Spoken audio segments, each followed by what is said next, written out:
Passion Sunday is a study of helplessness. Helplessness, a word we don't like very much. The word passion actually doesn't refer to heightened emotion. The Latin passio means submission and suffering, both. Submission and suffering. And it implies helplessness. Usually we submit to something we have no choice but to experience. We submit to illness or the death of a loved one or whatever. We can't choose whether we submit often. We often don't choose to suffer. It happens to us, and we have to respond to it. This passion looks at the submission and the suffering of Jesus and the people who loved him, and Peter. I'm also going to focus on Peter. In Jesus' case, you might argue that he did choose to submit and suffer, that probably up to the moment he was arrested, he could have run away from the Garden of Gethsemane. He could have escaped, he could have hidden, he would have made it. And as we know, I didn't read the longer passion today, but in the Garden of Gethsemane, he is recorded as praying, I don't want to do this. Can I please escape this? But in his intimate relationship with God, he knew that God intended for this to happen. He knew that he was meant to submit to what was about to happen. And so at that point, he became helpless. Helpless in the hands of the Roman soldiers, the governors, and the crowd. He knew what was going to happen. He knew he'd be betrayed by Judas and later by Peter. He knew. And he did allow it to happen, but as soon as it happened, he was helpless in the hands of those who crucified him.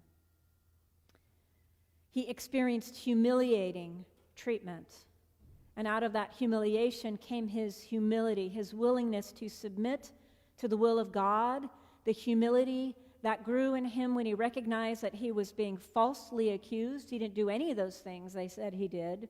That he was being falsely executed, that he had done nothing wrong.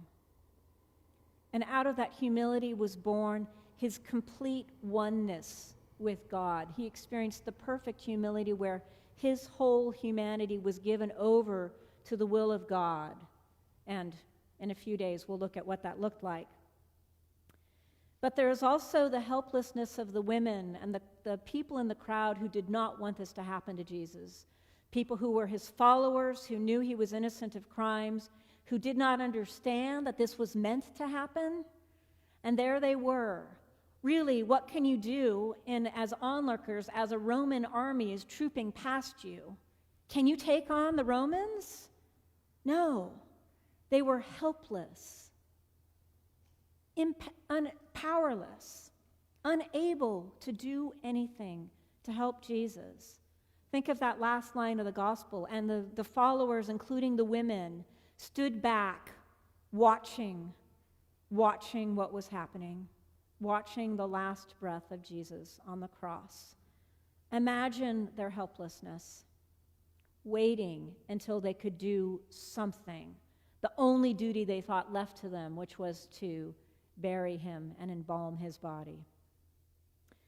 Peter, however, had a decisive moment, right? And because we didn't read the whole gospel, we'll get there on Thursday, but there was a moment when Peter could have shown himself to be a follower of Jesus, could have done something, and he didn't. Now Jesus says, Peter, you're going to deny me. And Peter says, I would never deny you, God, Jesus. And he says, well, you will 3 times. And Peter says, no, I won't. But on that very night, he is asked, weren't you one of them? And he says, no. And the woman says, you're a Galilean. He said, I am not. And then somebody else says, yeah, he's one of the followers of Jesus. And he says, I don't know what you're talking about. Boom, boom, boom. And then the cock crows. And then Peter realized that he thought he was the great, courageous spiritual leader, and actually at that critical moment, he denied knowing Jesus. It was humiliating. He was broken down in his darkest moment. And then he had to stand there with the rest of them, powerless as the army crucified Jesus, and he just had to stand there. Now, I'm not suggesting that that Peter should have led an insurrection against the Roman army. They clearly would have died. Now, it's good for us that Peter did deny knowing Jesus, because everything unfolded as God had planned, and who did Peter become but only the first and greatest leader of the church, so well known for rising to the occasion after the resurrection that now all the popes are called the next Peters. They're all called the Peters of Rome, right?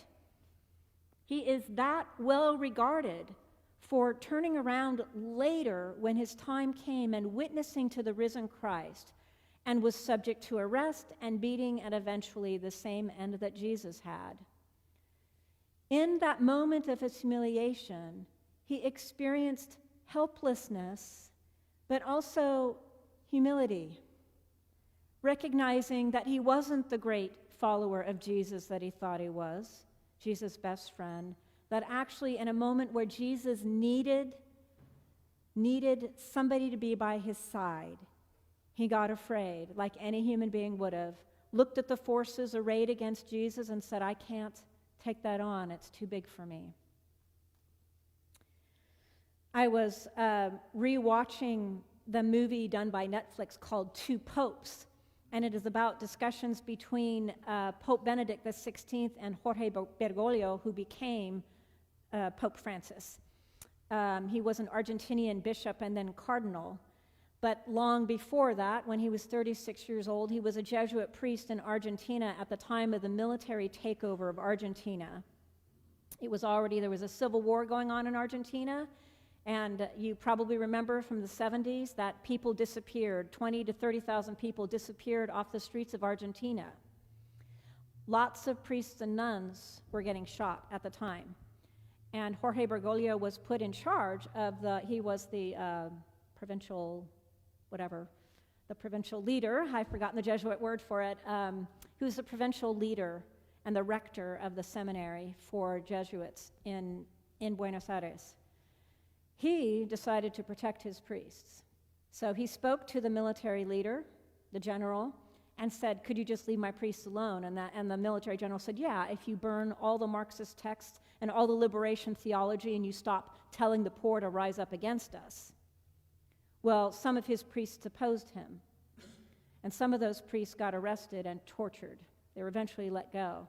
But after the coup was deposed and after another government came in, those priests were let go, and he was demoted. He was told, they said, you are no longer the leader of the province. We're going to send you out to another city. You're going to work in a mission, and you don't get to celebrate the Eucharist anymore. You can listen to confessions, Jorge.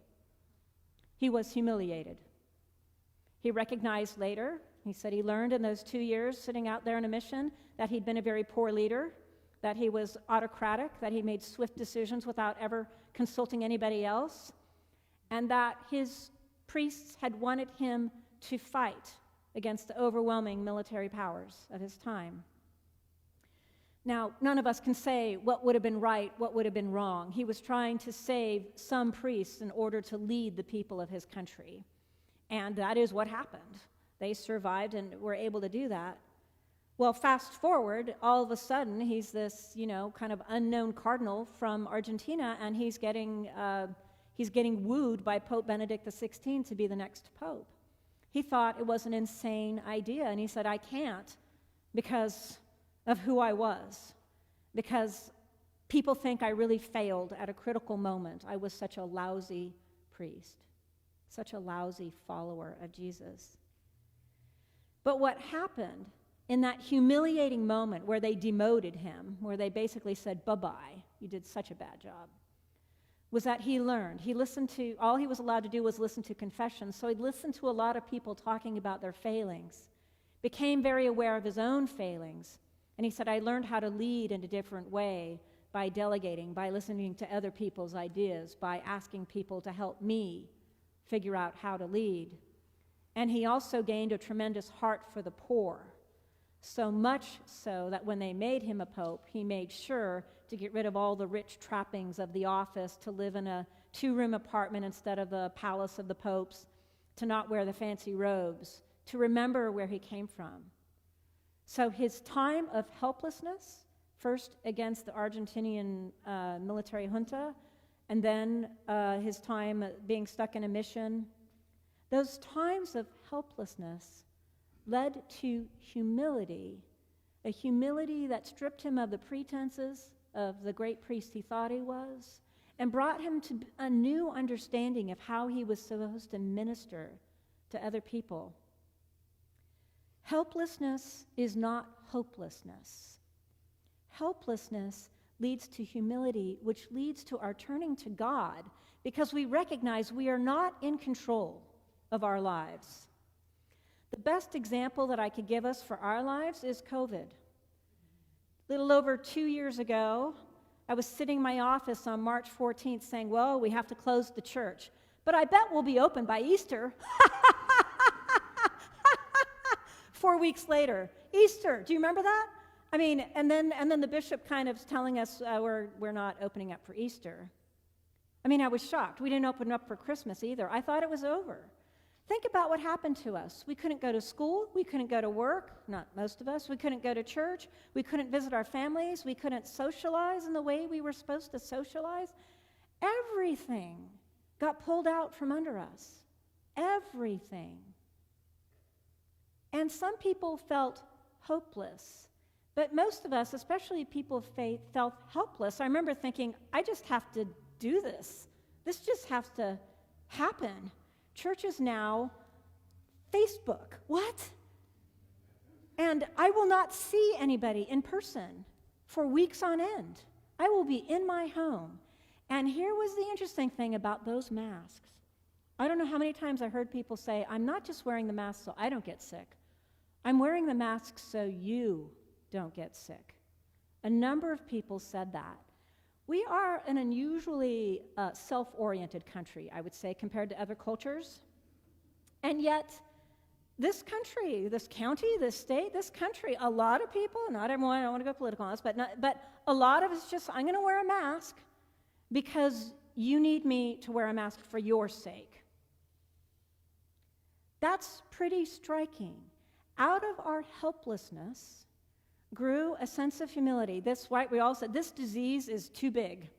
Like, we don't know what's going on anymore. We're just going to have to check the news every day and deal with whatever is given to us to deal with.